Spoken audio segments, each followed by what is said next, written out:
Hey you guys, I want to finish going over the rest of our segment and segment addition notes. We left off on this problem where we solved for x and then plugged it in to find NO is 10. So now we're going to do this problem. So let's look at it. It says point R is between Q and S. Label the picture, then find x and the measure of QS. So R is between Q and S.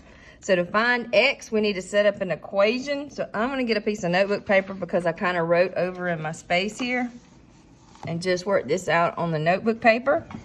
So the segment addition postulate would tell me that if I add this small segment and this small segment, it will give me the length of the entire segment, or that QR plus RS will give me QS in this example. So QR is 3x plus 7, and RS is 28, and those together make 8x. And then we just solve this like you did in Algebra 1. So I can put 7 and 28 together. That'll be 35. So 3x plus 35 will be 8x. And then you want to move your variable to one side, so I'll subtract 3x. And we get 35 is equal to 5x. If it's beside, you divide. And we get x is equal to 7. So we have our value for our variable.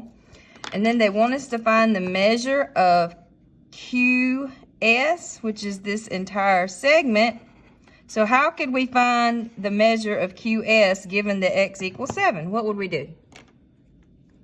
Right, we're going to plug x in right here. So we know that QS is equal to 8x. And since we know x is 7, 8 times 7 would be 56. So it's 56 units in length. All right. Okay, let's flip over to the back. All right, for this one, you just need to be careful when you read these problems and see what they're talking about. It says segment MH is split into 3 congruent. Remember, this is my symbol for congruent, and congruent means they are of equal measure. So it's split into 3 congruent pieces. So see these? You remember what these are called? Tick marks. So I know that MA, I'm going to write that down. MA is congruent to AT. And they are also congruent to TH. If the measure of MH is 18, so MH is this entire line segment. So we have MH equals 18. What is the measure of the segment AT?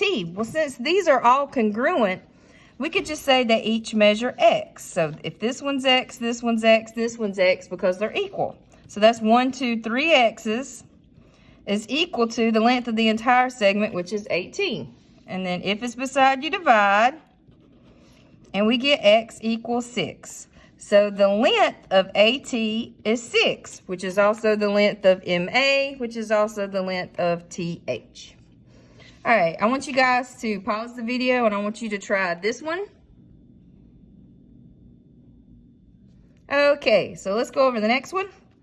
It says segment XY is split into 3 congruent pieces. So again, we know that XR is congruent to RA, which is congruent to AY. And it tells us the measure of segment AY. So this time, instead of giving me the whole line segment, they're just giving me this little piece here. AY is 12 meters.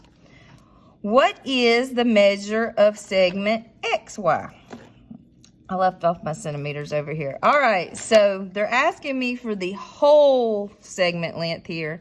So we know that these are congruent, and if they're congruent, we know that their measures are equal. So if this is 12 meters, then this is 12 meters, this section here from RA, and I know that this is 12 meters.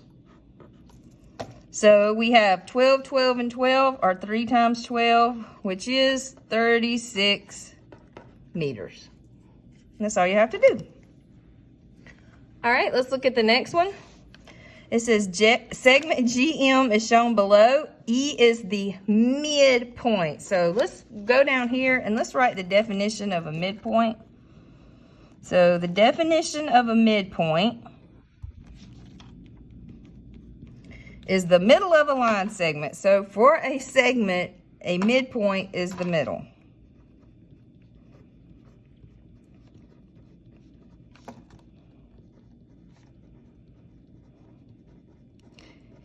And what a midpoint does is it bisects the line segment. So I'm going to put that on here too. Bisects the line segment. That means it cuts it in half. So if E is the midpoint, I know that GE is congruent to EM because this is the middle. So these two segments are congruent. It wants me to find GE, EM, and GM. Well, if this is the midpoint, these are equal. So I'm just going to set those equal. So let's say 4x plus 6 is equal to 7x minus 9. And then we'll solve this equation. I'll move the variable. I'm going to move the 4 so I don't have a negative variable term. We get 6 equals 3x minus 9. Focus on the side with the variable. To undo subtraction, we add. 6 plus 9 is 15 equals 3x. And if it's beside, you divide. And we get x equals 5. Now, that doesn't answer any of my questions. It's just what I need to answer the question. So, to find the length of GE, I'm going to plug in that 5. So, we'll say 4 times 5 plus 6. 4 times 5 is 20, and 20 plus 6 is 26. And guess what? I don't need to plug my 5 into this one, because if this segment's 26, then this segment is 26. They are congruent because this is the midpoint and it bisects the line segment. So I know that this one is also 26. So GE equals 26. They don't give me a measurement, so I'm just going to put U for units. And EM also is equal to 26 units. So 26 and 26 for a grand total of GM equals 52. Oops, sorry. And that's all you have to do for that one. Let's look at the next one. It says to graph S at 2, 5. So I'm going to put a point over 2, up 1, 2, 3, 4, 5. And then T is at 1, 2, 3. I see my line's a little off here. I apologize for that. Let's just be however it printed. All right. It says, so this is S, this is T. It says A is at over 4 up 3. 1, 2, 3, 4, 1, 2, 3. That's my A. And R is at 4, negative 3. So 1, 2, 3, 4, 1, 2, 3. So there's my R. It says, are the segments ST, so let's go ahead and make that a segment, and AR congruent. So to be congruent, they must be equal. So are they congruent is are they equal?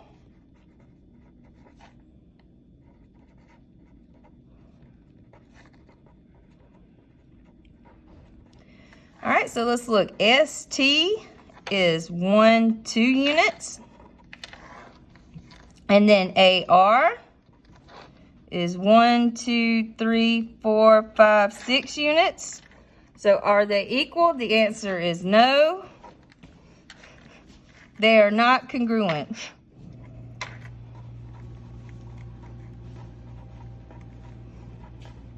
All right, you guys, we'll talk more about this tomorrow. Have a great day.